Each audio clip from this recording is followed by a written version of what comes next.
오늘 본문은 우리 주님이 이제 순환을 받으시기 직전에 이 마리아가 이 값비싼 향유를 주님의 발에 바르고 자신의 이 머리카락으로 주님의 발을 닦는 가슴 아픈 순간을 묘사하고 있습니다. 이 상징적인 의미가 풍부한 이 행위는 곧 다가올 예수님의 십자가 희생, 이 죽음을 예시하며 이 희생에 대한 이 깊은 가르침을 우리에게 전달하고 있습니다. 그런데요, 이 마리아가 이 주님의 발에 이 나드 향유를, 이 향수지요, 이 붓는 광경을 목격한 사람들 중에는 이 가룟 유다도 있습니다. 여기서 이 마리아는 이 나사로의 두 여동생 중에 한 명인 마리아지요. 지금 이 나사로의 동네 베다니에 가신 거예요. 그 동네에서 이제 잔치가 열리죠. 주님은 거기서 이미 아주 좋으신 분으로 나사로를 살리신 능력의 분으로 이 소문이 나 있습니다. 그런 주님이 오셨으니까 동네에서 잔치가 벌어지는 거예요. 이제 식사 자리에 이제 이 마리아가 이 주님의 발에 향유를 부었는데 그것을 목격한 사람 중에 가룟 유다가 있었다는 거예요. 이 다른 제자들과 사람들 그리고 주님까지 다 들을 수 있을 만큼 이 큰 소리로 의도적으로 이 가룟 유다가 이렇게 말하죠. 아니 이 향유를 어찌하여 이 300데나리온에 팔아 가난한 자들에게 주지 아니하였느냐. 삐딱선을 타고 있는 거예요. 이런 사람 꼭 있지요. 꼭 삐딱선을 타는 사람이 있어요. 유다의 이 말에는 이 두 사람을 향한 날선 비난이 담겨 있어요. 한 명은 마리아이고 다른 한 명은 바로 그가 섬기는 주님입니다. 유다는요, 돈 계산에 아주 밝은 사람이에요. 그 능력을 일찍이 인정받아 주님과 제자들의 생활비를 3년 동안 도맡아 관리해오고 있습니다. 이 마리아가 가져온 이 나드 향유의 양을 눈으로 보았을 뿐인데 단번에 그 가치가 300데나리온이라는 것을 알아차릴 만큼 이 돈과 관련해서는 이 타의 추종을 불허하는 자가 바로 이 가룟 유다예요.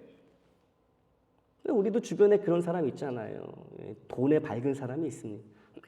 뭐든지 다 돈으로 환산이 되는 거예요. 유다도 그런 사람 중에 하나였다. 그런 부류의 사람이었다는 거예요. 그런데 그런 그가 이 주변 사람들이 다 들을 수 있을 만큼 큰 소리로 마리아를 비난합니다. 저 귀한 걸 주님의 발에 다 쏟아붓고 이 낭비를 해버렸으니 한마디로 정신 나갔다는 거죠. 저 여자 정신 나갔네 이거예요.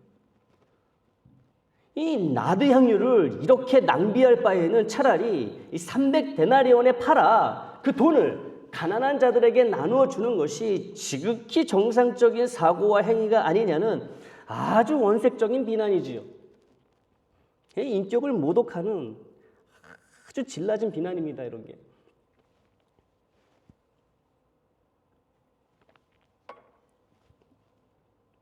유다의 비난의 화살은 마리아를 지나 주님을 향해 거침없이 날아갑니다.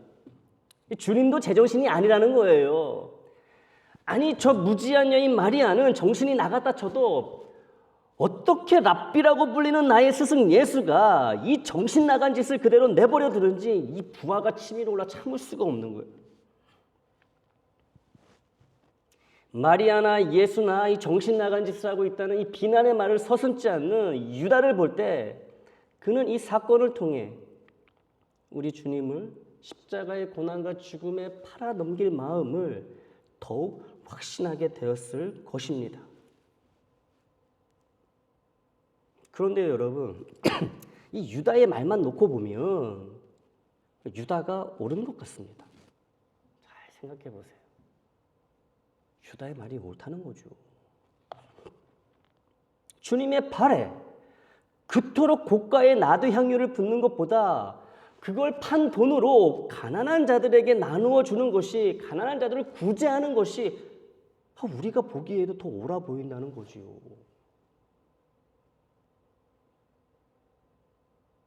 300데나리온. 당시 노동자의 1년치 임금입니다, 여러분. 1년치 임금이에요.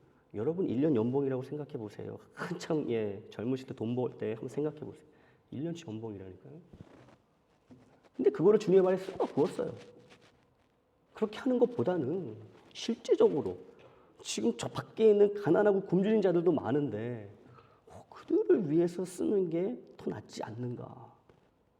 어떠십니까, 여러분? 이 말이 맞아 보이지 않으세요? 자, 그런데 유다의 이런 발언에 대해 성경은 뭐라고 하는지 보겠습니다. 오늘 본문 12장 6절이에요. 자, 같이 읽습니다. 시작. 이렇게 말함은 가난한 자들을 생각함이 아니요 그는 도둑이라 동계를 맞고 거기 넣는 것을 훔쳐 가미러라. 아멘. 유다가 마리아와 주님을 원색적으로 비난하며 강한 반감을 드러낸 이유가 정말로 나드 향유를 판 돈 300데나리온을 가난한 자들에게 나눠주려 해서가 아니라 300데나리온을 자기가 관리하면서 자기의 배를 채우기 위해 그 많은 돈을 마음대로 교묘하게 빼돌리려는 심산 때문이었다는 거예요. 말은 맞는 것 같지만 그 의도는 전혀 다르다는 거죠.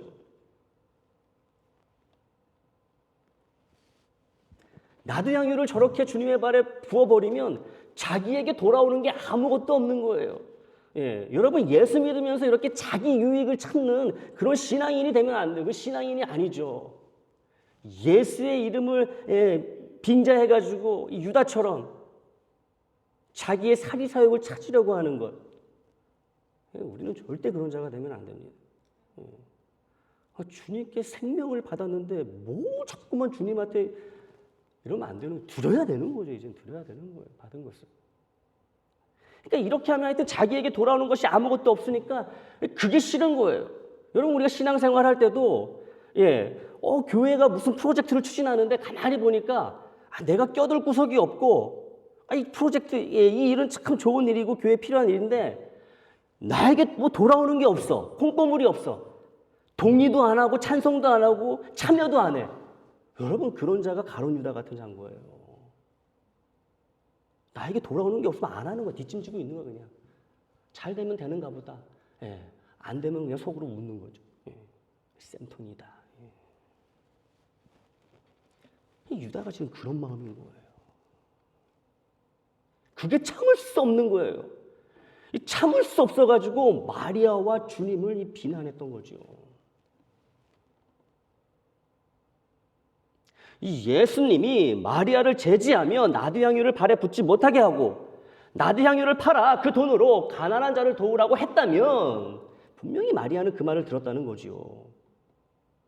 자, 그렇게 됐다면 돈 관리의 전문가인 자신이 나서서 그 일을 맡을 수 있었고 그렇게 300데나리온이 자기 수중에 들어오면 한몫 크게 땡길 수 있었는데 모두 물거품이 되었으니 주님 앞에 대놓고 비난을 하는 가룟 유다를 우리는 이렇게 목격하게 됩니다. 가룟 유다의 이 말, 이 비난의 말은 마리아보다는 주님에게 꽂혀 있다고 보아야겠죠. 주님을 향한 원망이고 비난인 거예요. 왜요? 내가 큰 돈 벌 수 있었는데 주님이 그거를 못하게 한 거니까 이렇게 주님을 비난하는 거예요.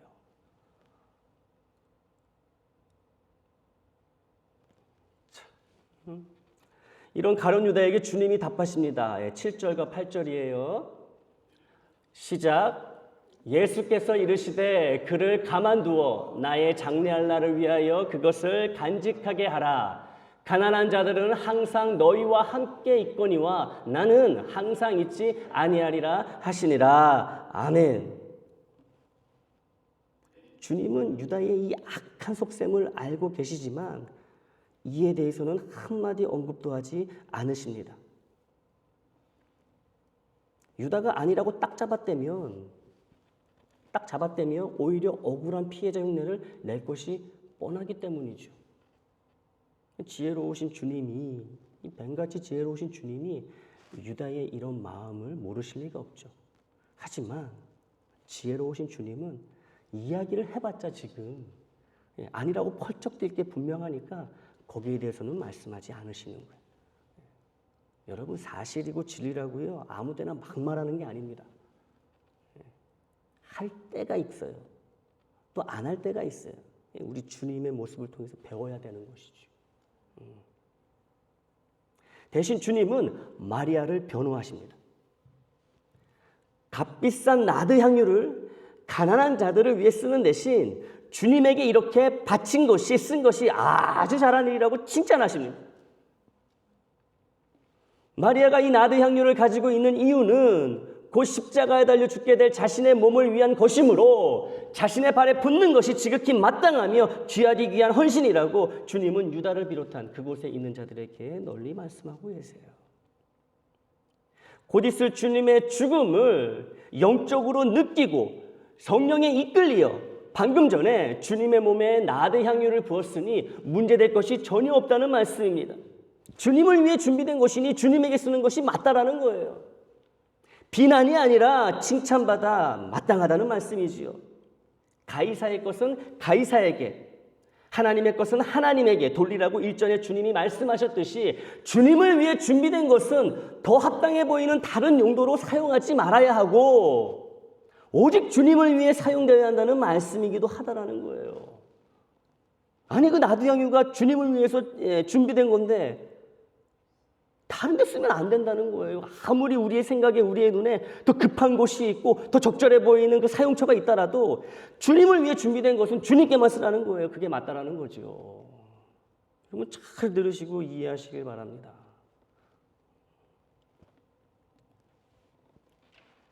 주님의 죽을 몸을 위해 준비된 이 나드 향유를 사용할 시간이 이제 얼마 남지 않았어요. 주님 언제 만날지 몰라요. 주님은 이제 고난 가운데 십자가에서 돌아가시기 때문입니다. 하지만 가난한 자들은 주님이 돌아가신 후에도 늘 그들 곁에 남아있다는 거예요.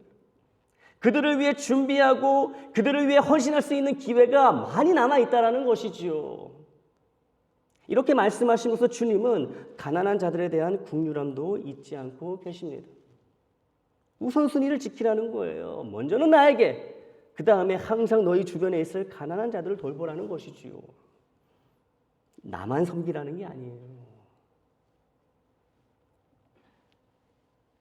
마리아가 어떻게 앞으로 있을 주님의 죽음을 알게 되었고 이를 위해 나드 향유를 준비하게 되었는지 우리는 알 수 없습니다. 성경은 이야기하지 않아요. 그러나 앞서 잠깐 언급한 것처럼 성령님이 그녀가 깨닫지 못하는 사이에 그녀의 영의 마음에 주님의 죽음을 느끼게 하시고 나드 향유를 준비하게 하셨을 거라고 생각해 볼 수 있다는 것이지요. 성령님의 역사라는 거예요. 마리아는 본인이 왜 이러는지, 왜 이걸 준비하고 왜 주님께 부었는지 본인도 잘 이해를 못합니다. 하지만 이 성령님이 이끌어 가시는 거예요. 여러분 다 이해하고 신앙생활하는 거 아닙니다. 여러분. 모르는 사이에 신앙생활하는 것도 많아요. 모르는 사이에 주님을 섬기는 것도 많아요. 이 모르고 섬기는 거 여러분 이게 더 복이 되는 거예요. 모르고 하는 거. 왜냐하면 그건 주님만 아시기 때문에. 이 나사로, 마르다, 마리아 이 삼남매를 주님은 특별히 사랑하시고 예뻐하셨습니다. 그 중에서도 마리아를 가장 사랑하셨지요. 주님을 향한 사랑과 열심도 삼남매 중 마리아가 가장 컸습니다. 온 정성을 다해 주님을 사랑하는 마리아의 마음에 마리아 자신도 알 수 없고 설명할 수 없는 거룩하고 놀라운 일이 일어났던 거예요.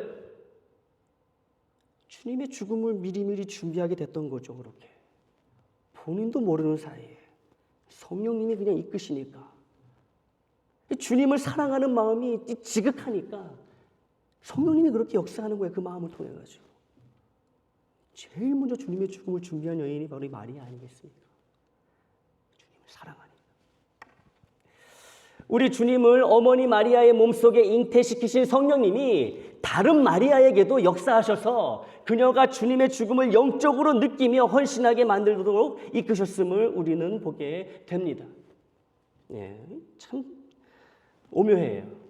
육신의 어머니 이름도 마리아고 이 생명을 주님이 이 땅에 생명을 갖고 태어나실 때 함께했던 그 생명의 통로가 어머니였죠. 마리아였습니다. 근데 이제 이 죽음을 준비하는, 이 사망을 준비하는 그 여인의 이름도 마리아라는 거예요. 참 오묘합니다. 성경은. 하나님의 역사는. 오늘 본문의 마리아가 주님을 너무 사랑하는 자였고 주님의 말씀에 충성된 자였기 때문에 성령님이 이런 마리아에게 다른 누구에게도 주어지지 않은, 심지어 주님의 특별한 제자 베드로, 야고보, 요한도 아직 알지 못하고 있는 주님의 죽음을 영적으로 느끼게 하시고 300데나리온 상당의 값비싼 나드 향유를 주님의 몸에 그대로 붓는, 아끼지 않고 붓는 이 고귀한 헌신으로 이끄셨던 것에 우리는 주목해야 합니다. 사랑하는 애장 식구 여러분, 진정한 헌신은 우리의 의지와 결단이 아닌 주님을 진심으로 정성을 다해 사랑하는 마음을 통해 이루어집니다. 참된 헌신은 주님을 온 마음 다해 이 마리아처럼 지금 정성으로 사랑하는 그 마음을 통해 이루어진다라는 거예요. 성령님이 이루신다라는 거죠. 오늘 본문의 마리아가 증인이고 그 증거입니다. 마리아가 주님의 발에 부은 나드 향유의 값어치가 당시 보통 남성의 성인 남성의 1년치 임금에 해당하는 300데나리온이라고 말씀을 드렸지요. 남자도 아닌 여자인 마리아에게 이 300데나리온의 가치는 이보다 훨씬 더 컸을 것입니다.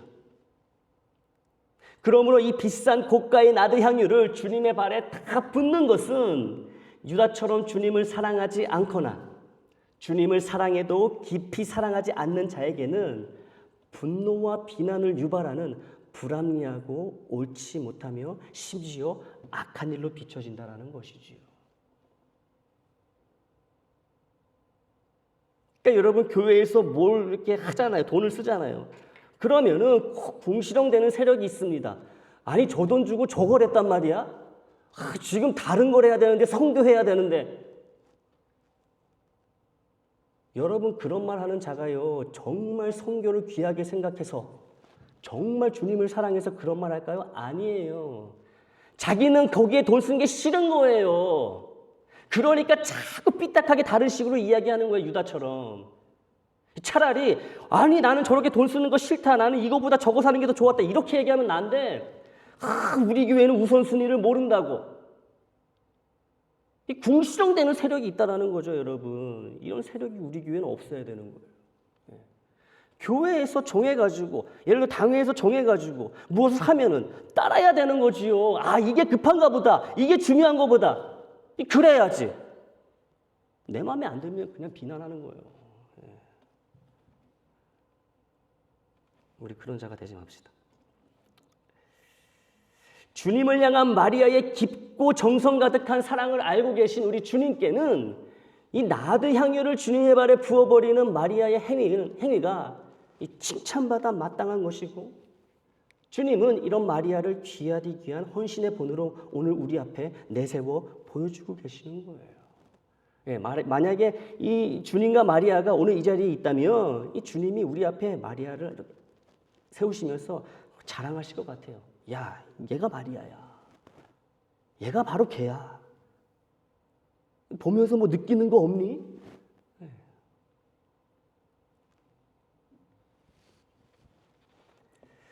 주님이 가장 귀하고 주님을 그 무엇보다 가장 사랑하니 자신이 가지고 있는 나드 향유가 300데나리온이건 3000데나리온이건 마리아에게는 아깝지 않은 거예요.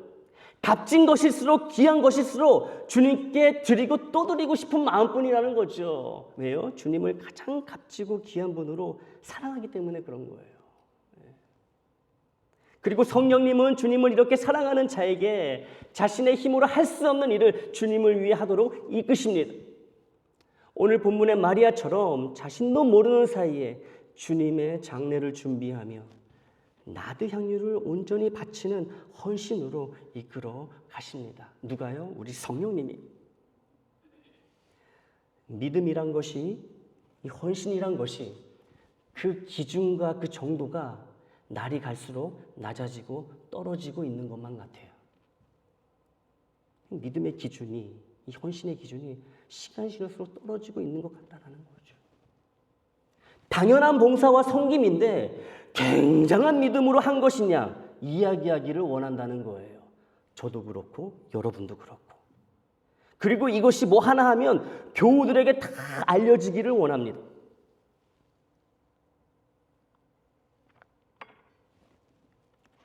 자꾸 이러다 보면요, 봉사와 섬김의 질이 떨어지기 마련이에요. 떨어질 수밖에 없어요. 아니, 당연한 건데 이 교인이고 재직이라면 시키지 않아도 알아서 해야 되는 일인데 이걸 했다고 해서 칭찬받으려 하고 목사님 강구해달라 그러고 이러는 건 오히려 부끄러운 일이라는 거예요, 여러분. 당연한 건데 누가 말하지 않아도 눈에 띄면 당연히 해야 되는 건데 이거 했다고 해가지고 알려지길 바란다는 거예요.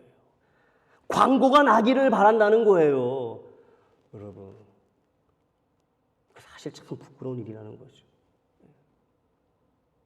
여러분, 갓난아기가 우리 현이가 밥 다 먹으면 박수 쳐요. 잘했다고 우리 박수 쳐주시죠. 이때는 박수 쳐주는 거예요. 똥살 싸도 박수 쳐주고 뭐 넘어져도 박수 쳐주고 그냥 아픔에도 박수 쳐주고. 근데 여러분, 우리 원이가 11살 원이가 아직도 집 밥 먹고 막 박수 쳐달라 이런 거 어떻습니까? 11살짜리인데도 부끄러운 일이잖아요. 아니, 지가 배고파서 지가 밥 먹어놓고서는 밥 차려준 부모한테 박수를 쳐줘야지. 자기 밥 먹을 때 박수 쳐달라고 막 11살인데도 20살인데도 그러고 40살인데도 그러고. 생각해 보십시오. 당연한 걸요, 당연하지 않은 것처럼 여기며 칭찬하기 시작하면 당연한 것조차 못하게 된다는 거예요, 나중에는. 당연한 섬김과 당연한 봉사가 특별 서비스로 여겨지게 된다는 거지요. 뭘 특별 서비스예요? 당연한 건데. 하나님을 섬기는 것에 대한 감사와 기쁨이 아니라 나의 의를 드러내며 나를 높이는 이 교만의 수단으로 이 당연한 섬김과 봉사가 전락해버린다는 거예요. 헌신도 마찬가지입니다. 애장의 식구라면 주님의 몸인 우리 애장을 돌보기 위해 마땅히 바쳐야 할 시간이고 몸의 힘이고 물질인데 교회 일로 조금만 시간을 내어도 헌신이라고 해요. 자기 입으로. 교회 일로 조금만 몸을 써도 헌신이라고 합니다. 교회를 위해 조금만 헌금을 해도 헌신이라고 또 불러요. 이 당연하고 아주 기본적인 건데 아무 때나 그냥 헌신 갖다 붙이는 거예요, 헌신. 사실 헌신이 맞긴 맞아요, 여러분. 맞긴 맞아요. 하지만 주님이 헌신이라고 인정하시고 받으셔야 헌신이지 우리끼리 서로 헌신이라고 알아주길 바라고 우리끼리 헌신했다고 서로 추켜 세우는데 급급해서는 안 된다는 거예요, 이거는. 헌신이다 아니다 받으시는 거는 하나님 소관. 우리는 지극히 마땅한 일을 했기 때문에 했으면 그만인 거예요. 그냥 끝이에요, 거기서. 진짜 헌신은 이 마리아처럼 내가 헌신하는 줄도 모른다는 거예요. 이게 헌신인 줄도 몰라요. 오히려 이게 왜 헌신이냐고 반문하게 됩니다. 의아해하는 거예요. 옆에서 귀한 헌신 감사합니다 그러면 눈이 둥그러지는 거예요. 제가요? 헌신이요?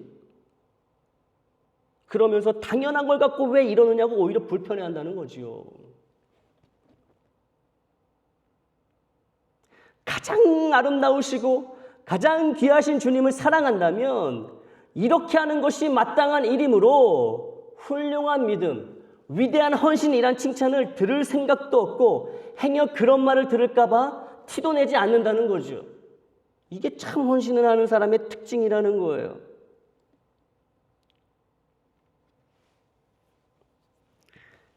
많은 교회들에 이런 분들이 있어요. 하지만 우리 애장에는 없기를 바라는 마음으로 이제 말씀을 드립니다. 어느 교우가 교회와 교우들을 사랑하는 마음을 갖고 이 자비로 교회에 헌물을 합니다. 그것을 지켜보던 한 교우가 이렇게 이야기를 하는 거예요. 그 헌물한 사람에게. 그거 교회 물건이니까 교회에 청구하세요.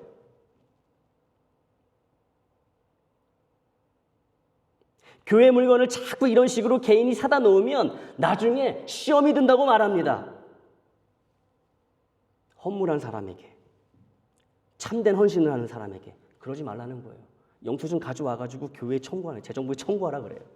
자꾸 이런 식으로 하면 교회 시험 든다고. 도대체 무슨 시험이 드는지 잘은 모르겠지만 제가 짐작이 가는 것은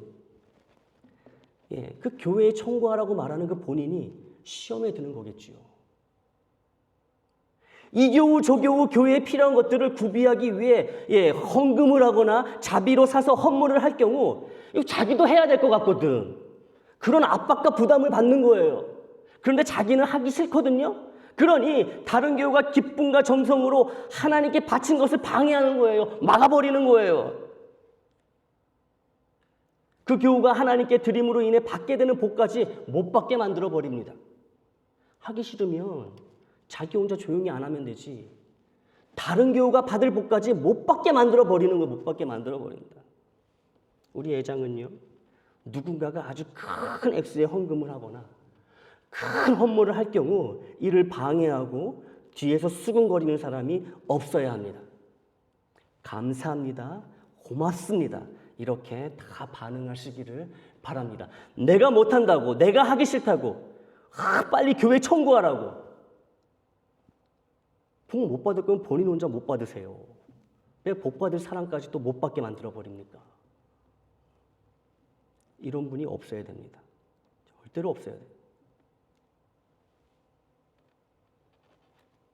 교회 재정을 타서 쓰지 말라는 말씀이 아닙니다. 오해하지 마세요. 교회 물건이나 교회에 관한 일이라면 절차에 따라 관련 위원장의 허락을 받거나 좀 규모가 큰 경우엔 당회의 허락을 받아 교회 재정을 사용하실 수 있습니다. 그래가지고 우리 부서별로 이렇게 예산을 책정해 놓은 거 아니겠어요? 얼마든지 그렇게 이 헌금을 교회 재정을 사용하셔도 됩니다. 교회를 위해서. 다만 누군가가 이 자원하는 심령으로 해당 물건이나 일에 헌금 또는 직접 헌물을 바칠 때 나무라지 말라는 거예요. 그거에 대고. 본인이 자비로 믿음으로 하나님 사랑하는 마음으로 교회를 사랑하는 마음으로 교우들을 아끼는 마음으로 하나님께 이미 드린 헌금이고 헌물인데 가서 교회던 타라고 부추겨서 그 사람이 하나님께 받을 복을 막지 말라는 거예요. 또 드릴 말씀이 있습니다. 여러 교우분들이 제게 이런저런 이유로 광고를 부탁하십니다. 부탁이 아니고 통보예요.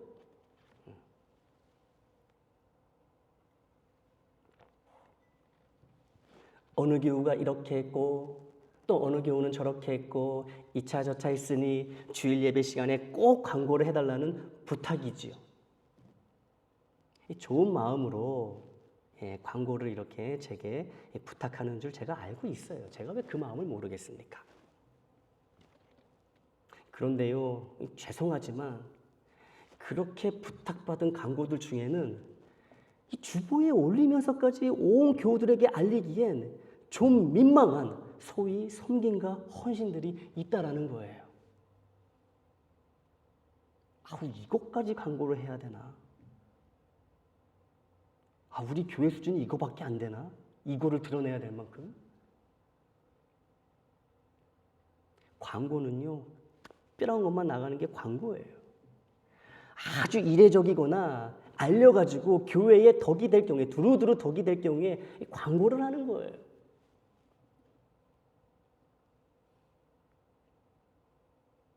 하지만 정말 당연한 일인데 이 성김과 이 봉사 이거는 정말 당연한 건데 그래서 광고가 나가면 오히려 이 당사자가 민망해할 수밖에 없는 그런 일들인데 그런 일들로 광고를 하게 된다면 우리 스스로가 우리 애장의 수준을 떨어뜨린다는 거예요. 떨어뜨린다는 거죠. 그래서 부탁을 드립니다. 지금까지는 제가 광고가 들어오면은 다 여과 없이 다 광고를 해드렸어요. 이제는 안 그럴 거예요. 하지만 지금처럼 교우들의 섬김과 수고가 있다면 그것이 무엇이 되었든 일단 제게 알려주시기 바랍니다. 뭐가 됐든 저에게 알려주세요. 제가 다 들을게요. 그리고 또 기억할게요. 그리고 그분을 위해 특별히 하나님께 기도하겠습니다. 하지만 목사님 강구해 주세요라는 말은 하지 말아 주시기를 바랍니다. 광고를 하고 안 하고는 그냥 저의 소관으로 맡겨주시면 좋겠어요. 하신 말씀에서 다 하시라니까요. 제가 다 듣고 기억하고 또 기도한다니까요. 광고가 안 나가면 안 나갈 이유가 있겠구나라고 생각하시면 되는 거예요. 광고가 안 나가도 담임 목사인 제가 알고 있고 기억하고 있고 기도하고 있고 또 하나님이 아심으로 이 섭섭해하시거나 시험에 들지도 마시기 바랍니다. 이 무익한 종처럼 주님을 사랑하는 마음으로 모든 것을 당연하게 여기고 기쁨과 감사로 고백하는 우리가 될 때 오늘 본문의 마리아처럼 우리도 성령의 이끄심을 받아 내가 다 알지 못하는 가운데서도 주님을 위해 우리 애장을 위해 또 사랑하는 교우를 위해 참 헌신을 이루어내는 우리 애장 식구들이 될 줄 믿습니다. 참 사랑은 참 헌신으로 반드시 이루어집니다. 연결이 된다는 거예요. 사랑이 헌신으로 연결된다는 거죠. 우리를 향한 주님의 참 사랑이 십자가의 고난과 죽음이라는 참 헌신으로 이루어졌듯이 이제는 주님을 향한 우리의 참 사랑이 주님의 몸인 우리 애장과 애장의 각 지체인 우리 서로를 향한 참 헌신으로 자랑하지 않고 드러내지 않고 광고하지 않는 가운데 조용히 그러나 강력하게 이어져 나가게 되기를 고난 중에 계신 우리 주님의 이름으로 축원합니다.